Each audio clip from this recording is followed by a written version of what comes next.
Oui, merci de Doudou Moutiri, la rubrique où il y a génie. Mon qui quand même permettre de voir avantage de l'Otoliaka. Comme la fois passée, on a parlé du Kambuya. Il y a Massango, j'espère dans le suite est fait, il y a Massango, et puis on répondre à quelques questions de poser Kingaï, question de poser Nga Likambuya Likukuma,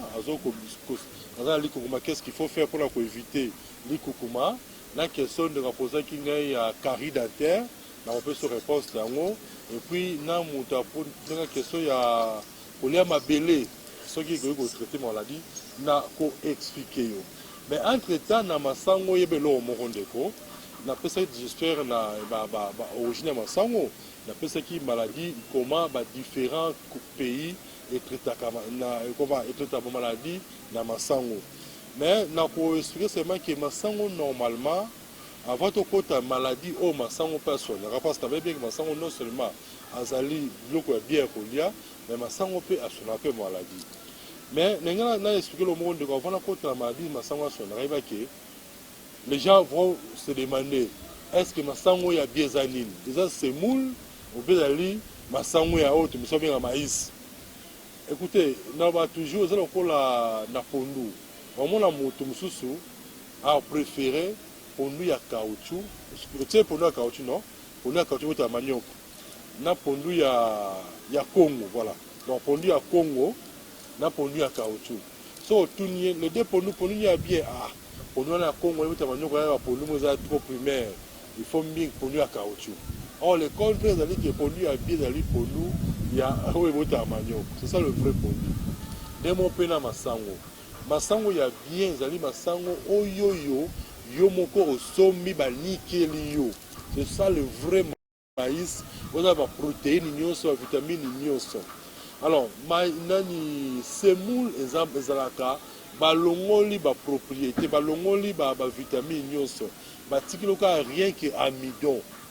Dès on monaka yo ko somi mono ki non, ozo vi ma na le fofute. Là tu n'as pas consommé le foufou. Voilà on lenda yo ko ba déchet à masango. Mais moto aller masango d'aller vrai masango.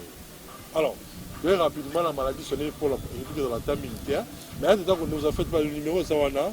Comme il s'appelle le numéro Zawana, il y a 081 81 14 365. 081 81 14 365. 089 62 68 038. C'est la question à poser. On profite de un message pour répondre. Alors, je disais que Masango. Dès que Doudou, naningi va comprendre l'eau moko ke, au moniteur on a masango, en dehors il y a masango ibake, mandefu ya masango zali très capital, à l'équipe même masango ya mbuma. Vous voyez, parce que vous savez, mandefu masango, ils ont la capacité de resoigner edem, mon edem zaka, moi les exemples basa zemi, mon ceux qui avant mingi sont au final makolo mon makolo et vimbi, ils ont ça quoi mais na 4. Mandefu masango sunara edem. Mandefu masango sonara hépatite car le barbe de maïs a sonara hépatite.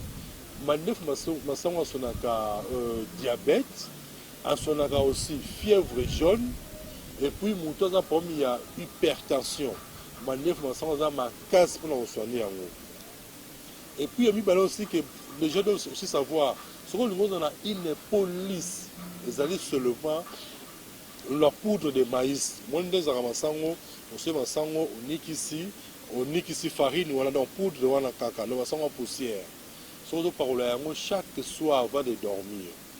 En tout cas, je vous mets en défi. C'est encore pendant 2 mois. Au moins que tu auras une police. Alors maintenant, qu'est-ce qu'on fait? Parce que là, on est au sein, on est au sein de l'île. On est dans le Genza, masango. Moi, masango, yungolis. Bah, des choses là, tu vas Genza. On tient citron. Quand on tient citron, on a pourquoi voilà là. On sali gommage. Parce que même temps, quand on fait le soin de visage, tu vas là pas pour démaquiller. Avec le démaquillant, après qu'on démaquiller, on tonifier non? On tonifier, après qu'on tonifier, on sali gommage. Le gommage, il a pour éliminer les cellules mortes. Maintenant, il y a ce qu'on a gommage dans partie à Bangenza à Massango. On gomme avec Genza Massango, on tient un citron, on silicie, on nettoie, on tient la linge propre. Si vous avez pour Kaouki, ou poudre à Massango. on remarqué 2 mois après, tu auras une très belle peau. Mais quand comme ça, tu vas témoigner. Là, pour la poudre de maïs. Mais sauf que c'est même que pour la diabète, pour la tension, hypertension, pour la fièvre jaune, soit hépatite, pour la édème, là, maintenant, il faut prendre 15 grammes de masango, au toki, on a 1 litre à maille. Mais voilà, je n'ai mobile. Bon, pour la diabète, à 3 fois, mais régulièrement, entre temps, nous avons vérifié le cycle, comme ça, vous avez bien. Mais n'oubliez pas, parce que, ok, bon, parce qu'ils ont tes amours qui mais là, c'est déjà que na comment va livre. Si on a posé ça livre, on a comment, ou l'équipe là, c'est cabinet dans les années, cabinet dans 4 carrefour des jeunes. Donc, aussi, quand on a pas au côté de carrefour des jeunes, au moins, le bâtiment jaune, au matière étage, premier étage et puis première porte. On appelle ce bureau Zali, si on a posé un livre, pour qu'il y ait comment se soigner à partir de l'autre comment vous pouvez se soigner à partir de la plante, vous avez la biso, en tout cas, il y a un carrefour des jeunes, au moins la bureau Zana, et Kosunayo. Alors, Massango, toujours, vous allez faire un constat, comme je vous ai posé la question de la conférence Moko, dans tout le monde, Naba Kasaye, Naba Congo central, Banani Baoumela Ming na Mokili. Vous savez, les gens ont répondu directement, Bata Congo central, Baoumela Ming na Mokili. Alors, posez-moi une deuxième question. Naba Kasaye, Naba Congo central, Banani Babotara Ming. Banani Sabi Bakasaye. Alors, posez-moi une question. Pourquoi vous dites que Bakasaye, Babotara Ming, pourquoi vous dites que Bakongo Baoumela Ming na Mokili? Sauf que vous avez une réponse en ça. Mais la réponse est celle-ci. Bato Congo central, il y a mingi ba aliment à longévité. Alors là, bambika, alors là, wangila, au moins même à tout le monde na Congo central, mais il y a négligé à foot à mbila, mais foot à mbila mingi na Congo central, au moins même bandé ba mingi à longévité ou tara mingi na Congo central. Mais sauf que ba kasa, il y a mingi ba aliment oyoyo et puis ça a virilité sexuelle. Entre autres Massango. Un Kassayen atteint comme multimilliardaire. En tout cas, Foufouya Massango, en tout cas, les rataraté. Si on dit auquel endroit Kassayen, on a Foufouya Maniok, on a fait Kassayen. Alors, remarquez, parce que, pourquoi ça? Parce que Foufouya Massango a joué un rôle, il y a multiplié mobilité dans un pourcentage super. Alors, c'est pourquoi moi, je vais maintenant aider tout le monde que ça, qu'il faut, on a tant de la mouki. Ok, Moussala, l'amélio poto kaka ya masango. Alors si on a la chance, il y a ti on a salaki, pour ça tirer la poussière.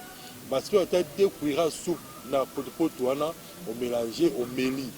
Vous voyez, on remarque yo mon coquet 2 mois, 3 mois, on sentit que oui, la commune a vibré. Vous savez, peut-être on a papa qui va pas couper moi. 2 femmes, 3 femmes dans le moko. Et puis on sentit que t'as tout pensé quoi. Maintenant maman question maman pour dire papa zaka la base ni satumine. Absolument temps on comprendre. Mais c'est vrai là on comprendre que oui effectivement parce que vous avez tout mon Congo qui se respecte a coquille jamais collé qui ça une semaine sans qu'il y ait le kayabu, sans qu'il y ait fumbwa, sans qu'il y ait mbika, sans qu'il y ait wangila. Tellement peu tout kassaye, il faut aller à Fofoma Sango, il faut aller à Pondu, il faut aller à Dongo, les gombo. Mais c'est absolument que gombo, ça plus que Viagra, Dongo, mais on dit ça parce que c'est par rapport il y a temps, mais nous c'est m'a dit que sous apport ça livre par rapport à mes missions tout ça là ou le cabinet là, nous sommes dans carrefour des jeunes, nous avons posé un syllabus sur l'équipe, surtout dans un cas particulier au tambolo pour que ici la tête peut passer. Ce qui conseille un peu ce conseil, ce qui est traitement dans le traitement. Parce que ça n'a pas si mingi. Non, moi, tu posais la question à qui moi, les Congolais ont un problème de sexuel. C'est concevable. Parce que nous avons beaucoup des aliments qui sont liés à un caca, aux alapédiens, mobile. Donc, ça, l'effort, les cafés de la cabinet, c'est bien. Mais ce bâti, c'est là qui tient la poussière. Je suis à mon moral, je suis à mon désali. Tant que je me éviter, on sait qui ose la maladie, infection pulmonaire, on a courbature, moutou passité, fatigue générale, on a même Covid-19. Parce que vous savez, nous sommes dans le paradis, Congo est un paradis. on va attaquer Covid-19 parce que à tout moment face à Covid-19 souvent le faire à faire parce que si on est allé préventive ça peut curative donc vous pouvez même consommer ça en famille vous appelez bien mais aux gens la cabinet là vous avez la carte à Carrefour des jeunes merci de Rodrigo Moutiri na ndengo permettre qui batou na ba moi connaissance mukie na génie Congo et puis yemoko moro monter émission yo Bon, merci. Vous avez tendance Mizolo Kabemba. Tout le monde prochainement. Bye bye.